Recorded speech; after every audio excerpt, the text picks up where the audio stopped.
নমস্কার সবাইকে আমার নতুন একটা ব্লগে। তো আগের ব্লগে দেখিয়েছিলাম যে আমরা রুক্মিণী মন্দির গিয়েছিলাম। তো রুক্মিণী মন্দিরটা কিন্তু ছিল আমাদের লাস্ট দ্বারকা দর্শনের শেষ অংশ। তো সেই শেষ অংশ কিন্তু ক্রস করে আমরা কিন্তু আজ সকালে ঘুম থেকে উঠে পড়েছি এবং রেডি হয়ে গেছি এবং এবং এবং এবং দ্বারকাকে বাই বাই করে আমরা কিন্তু নতুন গন্তব্যের দিকে আবার কিন্তু রওনা দেব। তো দেখে নাও আমরা কোন হোটেলে ছিলাম। এই ইয়মুনা হোটেলটা কিন্তু খুব ভালো ছিল, সার্ভিস খুব ভালো দিয়েছে আমাদেরকে, খুব ব্যবস্থাপনা খুবই ভালো। আর একদম হাঁটা ডিস্টেন্সে ছিল আমাদের, একদম পায়ে হেঁটে আমাদের মোটামুটি 900 মিটার এরকম বা এরকম কিছুটা বটে হয়তো, হ্যাঁ 900 মিটার এরকম ছিল। আর এত ভালো ছিল ওখানকার। এখান থেকে আমরা ছবি সমস্ত কিনেছি, এখান থেকে যা যা দেওয়ার এখান থেকে সমস্ত কিছু কিনেছি আমরা। এখানে মোটামুটি বাজার করেছি আমরা সবাইকে দেওয়ার জন্য। তো মোটামুটি ওনার কাছে যেগুলো ছিল ছোটো ছোটো প্রতিমা সব শেষ করে ফেলেছি আমরাই। তো খুব ভালো লেগেছিলো। এখানে আমরা অনেক কিছু ড্রেসও কিনেছি এখানে। তো খুব ভালো লেগেছে, আমাদের দ্বারকা দর্শন খুব সুন্দরভাবে কেটেছে। তারপরে কিন্তু দেখো আমরা এখানে চলে এসেছি।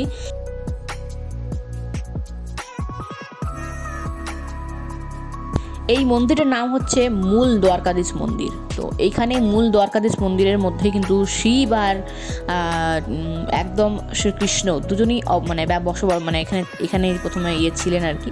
তো সেই দুজনই আছেন এখনও পর্যন্ত। এখানে বিভিন্ন রকম ঠাকুর দেবতাদের মানে অনেক রকম মন্দির করা আছে। সেখানে হঠাৎ করে আমরা কিন্তু সরস্বতী ঠাকুর খুঁজে পাই। সরস্বতীকে দেখে আমরা অবাক হয়ে যাই, কারণ আজকে হচ্ছে সরস্বতী পুজো আর আমরা সরস্বতী পুজোর দিন বাড়িতে নেই।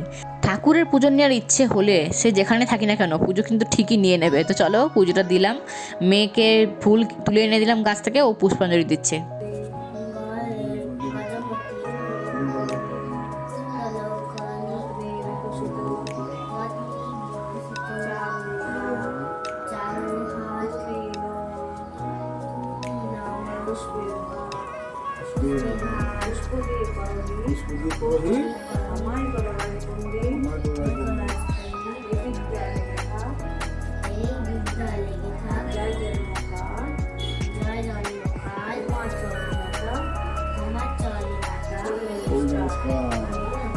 পুষ্পাঞ্জলি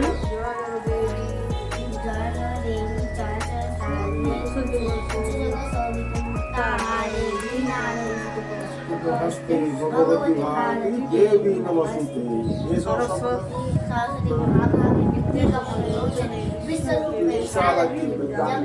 नमस्ते ये पुष्पांजलि सब सरस्वती भो नमः। ভেতরে যাও ভেতরে কি পায়ে পায়ে দিয়ে এসো, पाए दिए जाओ ভিতরে যাও, नीचे नमः ঠাকুরের পায়ে নামায় এসো। बुद्धि दाओ मां ओम बुद्धा जगदीश প্রণাম করো পায়ে হাত দিয়ে। তো পুষ্পাঞ্জলি কিন্তু কমপ্লিট হলো দেওয়া। আমার মা আর আমার বাবা দুজনে মিলেই ওকে পুষ্পাঞ্জলি দেওয়ালো। যাই হোক, এবার একটা জিনিস দেখাবো। মানে এখানে মন্দির তো প্রচুর আছে, কিন্তু আরেকটা জিনিস সেটা হচ্ছে ভীষণ মানে দেখে পুরো অবাক হয়ে গেছি আর কি। সেটা হচ্ছে এইগুলো লক্ষ্য করে দেখো, এগুলো কি কতগুলো বসে আছে একসাথে, অনেকগুলো বসে আছে, বোঝা যাচ্ছে না এখানে 4টে দেখা যাচ্ছে কিন্তু আরও অনেক বসেছিল। ঠিক আছে, তো মানে বেশ অবাক লাগছিল আর কি পাখিগুলো দেখে। আর এত সুন্দর সুন্দর পাখিগুলো খুব সুন্দর সুন্দর আওয়াজ করছিল, সেগুলো দেখেও বেশ মানে মনটা মোহিত হয়ে যাচ্ছিলো। টিয়া পাখি কার না ভালো লাগে, টিয়া পাখি সবার ভালো লাগে। ঠিক আছে, আর এখানেও এই গাছটার মধ্যেও প্রচুর টিয়া পাখি বসে আছে। এই মানে প্রত্যেকটা মন্দিরের চূড়া প্রচুর টিয়া পাখি বসে আছে। আর এত সুন্দর বসেছিল, রোদ পোয়াচ্ছিল, কি ভালো লাগছিলো দেখতে। মনে হচ্ছিল তুলে নিয়ে চলে যায় 1 টাকা করে, কিন্তু পুলিশে ধরবে আমাদেরকে যদি তুলে নিয়ে যায় এখান থেকে। যাই হোক, এখানে মন্দিরটা কিন্তু ঘোরাঘুরি করে কিন্তু আমরা আবার বেরিয়ে পড়েছিলাম। তো বেরিয়ে চলে এসেছিলাম আমরা, এটা হচ্ছে পোরবান্দারে কার বার্থডে হয়েছিল, মানে কার জন্ম হয়েছিল তোমরা জানো? পোরবান্দারে হয়েছিল গান্ধীজির জন্মস্থান। তো সেই গান্ধীজির বাড়ি কিন্তু আমরা দেখতে আজকে এসেছি। তো এটাই হচ্ছে সেই গান্ধীজির বাড়ি। ভেতরে গিয়ে দেখাচ্ছি চলো কীরকম কী ছিল আগেকার দিনের বাড়িগুলো। তো ভেতরে জুতো পরে অ্যালাউ নেই, বা ভেতরে জুতো পরে অ্যালাউ আছে, মানে কিছুটা জায়গা গিয়ে পরে জুতো রাখার জায়গা আছে, সেখানে গিয়ে জুতোটা খুলে আমরা কিন্তু ভেতর থেকে যাবো। আর এত সুন্দর লাগছিলো জায়গাটা, সুন্দর বানিয়েছে, খুব সুন্দর বানিয়েছে জায়গাটা। আর রোদটা ছিল সাংঘাতিক পরিমাণে, ওই জন্য গরম লাগছিল প্রচণ্ড। সোয়েটারগুলো খুলতে পারছিলাম না, মানে কোথায় রাখবো সোয়েটারগুলো খুলে, জায়গাই তো নাই, মানে পুরো প্যাকড আপ আর কি, ব্যাগ এখনই প্যাকড আপ হয়ে গেছে। সোমনাথে যাবো, আবার সোমনাথে যদি কিছু কেনাকাটা হয় তাহলে তো হয়ে গেল, আরও প্যাকড আপ হয়ে যাবে। তো এই যে জায়গাটা যাচ্ছি এখন, এই জায়গাটাই হচ্ছে বার্থ প্লেস, দেখো লেখা আছে এখানে। আর এখানে দেখো আমি কিন্তু ভিতরে ঢুকে গেছি, ভিতরে ঢুকে দেখাচ্ছি তোমাদেরকে প্রত্যেকটা রুমগুলো। তখনকার দিনে গান্ধীজির কিন্তু এগুলো রুম ছিল, ওনাদের মা বাবাদের ঘর ছিল এটা। তো এখানে ওনাদের ছবি দেওয়া আছে আর কি। সেই ছবিগুলো দেখছিলাম। এখানে ওঠার একটা জায়গা, সিঁড়ি দিয়ে ওঠার ওপরের বাড়িগুলো দেখার জন্য জায়গা আছে। আমি অর্ধেকটা উঠে আর উঠতে পারিনি, এত কষ্ট বাপরে। মানে দরকার নেই বাবা আমার ঘর দেখার, আমি এখান থেকে একটা দুটো রুম দেখলেই হবে। সিঁড়িগুলো এত খতরনাক, মানে কি বলবো। এটা হচ্ছে ওনার মানে জলের টাঙ্কি, উনি এটাতে রিজার্ভার, এটা উনি আর কি রিজার্ভ করে রাখতেন জল আর কি। আর এই সেই রুমগুলো দেখাচ্ছে চলো। আর এইটা হচ্ছে সেই দেখো লেখা আছে রেন ওয়াটার, এখানে স্টোর করে রাখার জন্য জল আর কি। আর এইটা হচ্ছে সেই ঘর, এই ঘরের মধ্যেই কিন্তু গান্ধীজির বার্থডে হয়েছিল, এই গান্ধীজির জন্ম হয়েছিল এখানে। আর ওনার ইউজ করা চরকা থেকে শুরু করে সমস্ত বই, খাতা, পেন, মানে যাবতীয় যা আছে ওনার ক্রাফটের জিনিসপত্র সমস্তটা সমস্তটা এখানে রাখা আছে স্টোর করে। ওনার সমস্তটা ছবি, উনি প্রথম ট্রেনে উঠে ঘুমোনো সেই থেকে সব ছবি, সব এখানে সমস্ত ছবি রাখা আছে। কোথায় কি পেয়েছিলেন না পেয়েছিলেন, গান্ধীজির সাথে নেতাজির ছবি, প্রচুর ছবি রাখা আছে, প্রচুর রকমের আর কি রাখা আছে। বেশ ভালো লাগলো আমার আর কি এখানটাতে এসে। আমার মেয়েকে সাধারণত দেখাচ্ছিলাম, দেখো এরকমগুলো তুমি যাকে সারাদিন মানে নোটের মধ্যে দেখো, পয়সার মধ্যে দেখো, সেটা কিন্তু আসলেই পয়সার মধ্যে নয়, সেটা আমাদের হচ্ছে ফ্রিডম ফাইটার। তো সেইটাই দেখাচ্ছিলাম, ওর ইউজ করা জিনিসগুলো, এগুলো ইউজ করেছিল সে, তো সেগুলো দেখাচ্ছিলাম। আর চরকাগুলো এখনও পর্যন্ত কী সুন্দর আছে। আর দেখো বাটি, ঘটি, থালা সব রাখা আছে, ঝুড়ি টুড়ি থেকে শুরু করে সমস্ত কিছু টোটাল টোনার রাখা আছে। এত সুন্দর করে যত্ন করে রাখা আছে, সেটা সত্যিই অবাক করার বিষয় আর কি। তখনকার দিনের জিনিসপত্রগুলোও এখনও আছে, হাতা খুন্তি সব আছে, ঠিক আছে। তো বেশ ভালো লাগছিলো আর কি।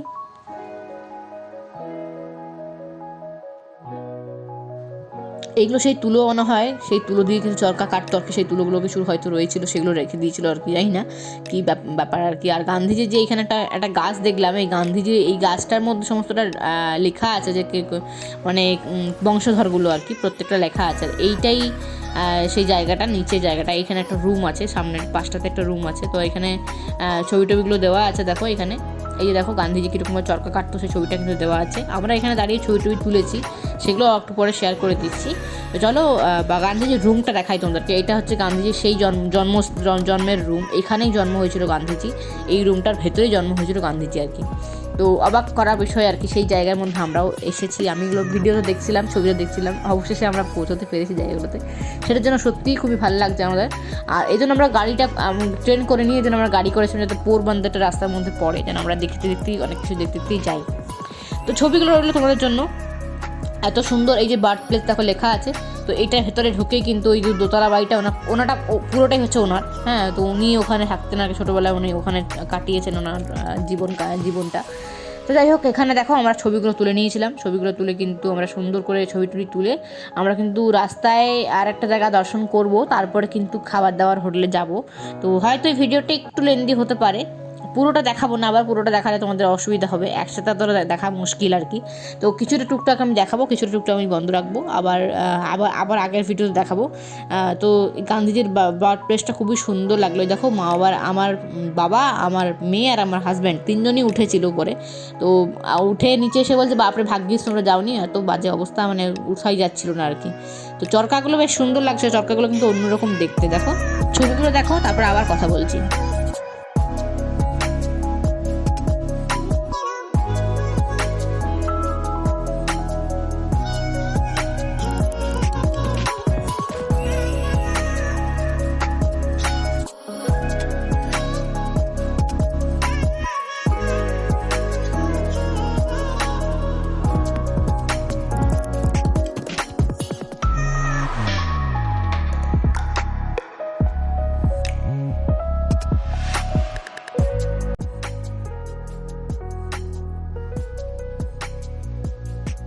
চলো ওখান থেকে কিন্তু বেরিয়ে পড়েছি আমরা। আর ওই যে দেখা যাচ্ছে আরব সাগর, সেই সাগর, যে সাগর আমাদের সাথে চলছে, এখন চলে যাবে আমাদের সাথেও, আমাদের সাথে কিন্তু একদম সোমনাথ পৌঁছে যাবে এই সাগর।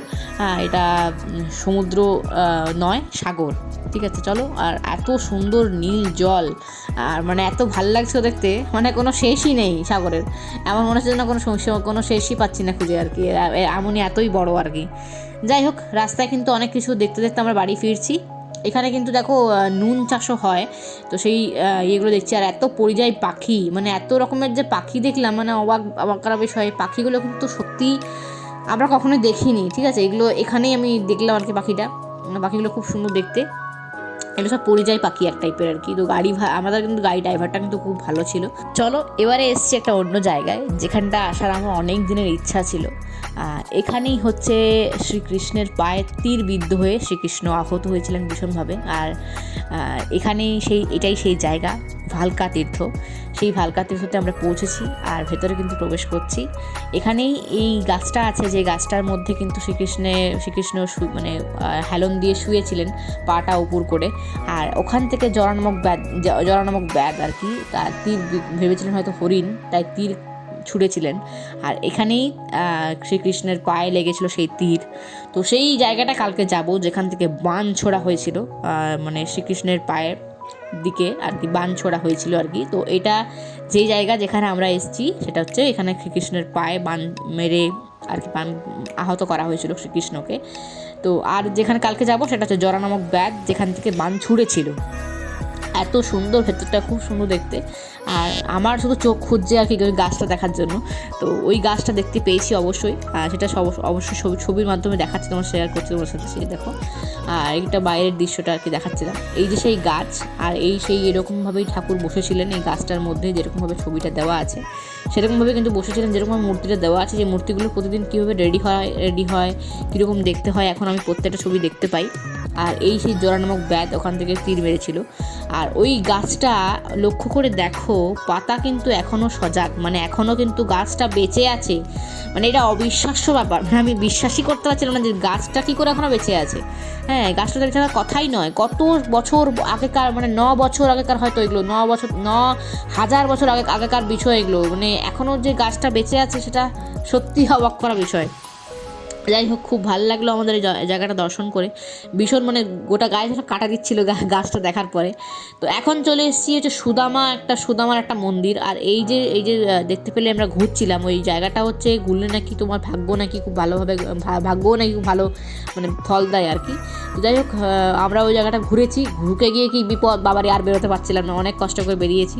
এই যে মন্দিরটা এখন দেখতে পাচ্ছ, এটা সুদামার মন্দির আর কি। সুদামার ওয়াইফ এখানে ভেতরে ছিলেন।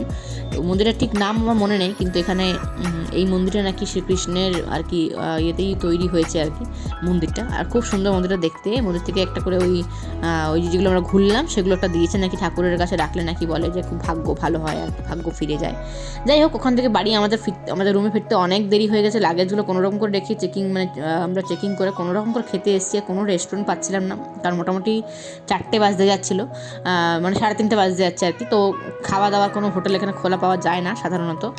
অনেক কষ্ট করে এসেছি আর কি, অনেক কষ্ট করে একটা হোটেল খোলা পেয়েছিলাম কোনো রকম করে খাওয়া দাওয়া করে। কিন্তু আজকের ব্লগটা এন্ড করে দিচ্ছি, দেখা হচ্ছে পরের ব্লগে, টাটা।